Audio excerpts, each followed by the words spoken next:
In our next dish, we're going to be doing a beeliner snapper. Rick Cook, our chef at Black Salt, is going to be preparing the dish. We serve with some organic tomatoes, some local produce, and snapper that's line caught out of North Carolina. Sustainable snapper that's taken out of North Carolina. This is the filleted meat, nice white flesh, delicious, flaky, one of the top fish. We'll be serving this fish today with some local organic tomatoes from Michael Klein's farm down in southern Maryland. We've got some olives and some nice fresh herbs, right in the season. A little bit of onion and some pine nuts. The dish that we're going to be cooking today is going to be prepared by Rick Cook, our chef down at Black Salt. If you happen to be in Black Salt and you see Rick, he's the man. We always season our fish before we cook it.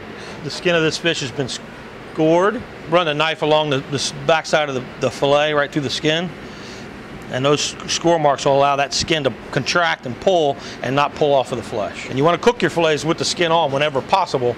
Obviously, if it's not a large fish, no, but smaller fish, because there is a layer of fat that exists between the skin and the meat, and it's going to give you a nice flavor. Plus, the skin itself is delicious. Here, Rick's got his cast iron pan. You can see it's smoking hot. A little bit of oil. We're going to sear the fish.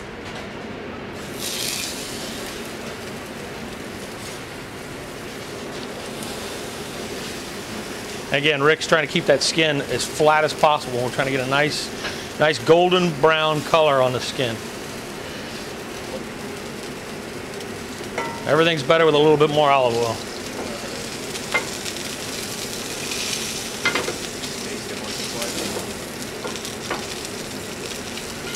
So now Rick's basting with the hot oil, again, just to aid in the cooking, expedite how fast we can put this dish out in the restaurant. There's your skin, nice and crispy, golden brown. You got the foaming brown butter on top.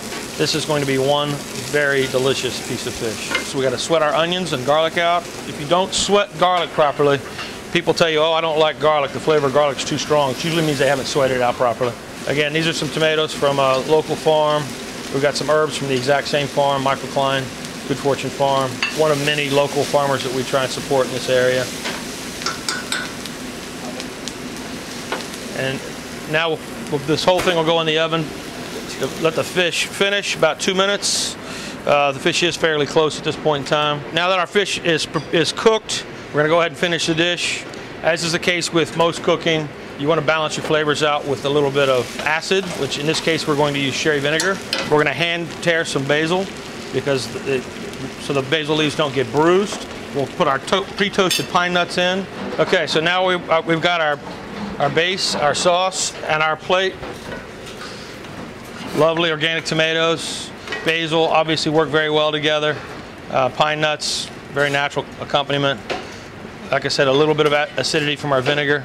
We've got our brown butter and our olive oil in the pan. And that olive oil has already been infused with the flavor of the fish. So we have this wonderful, wonderful, flavorful base and our red snapper on top. This is a very easy, very seasonal dish to prepare. It reflects all the seasons, and it reflects a lot of great local produce that can be acquired in this area. The carbon footprint on this dish is minimal compared to most dishes you're going to have in a restaurant. Everything you're having in here, other than the sherry vinegar, everything you're having in here is from a very local source. The local farmers, they have to answer to the season, and so the restaurateurs have to do the same thing. So you have to be open-minded, and you have to be willing to adapt your dishes and adapt your cooking.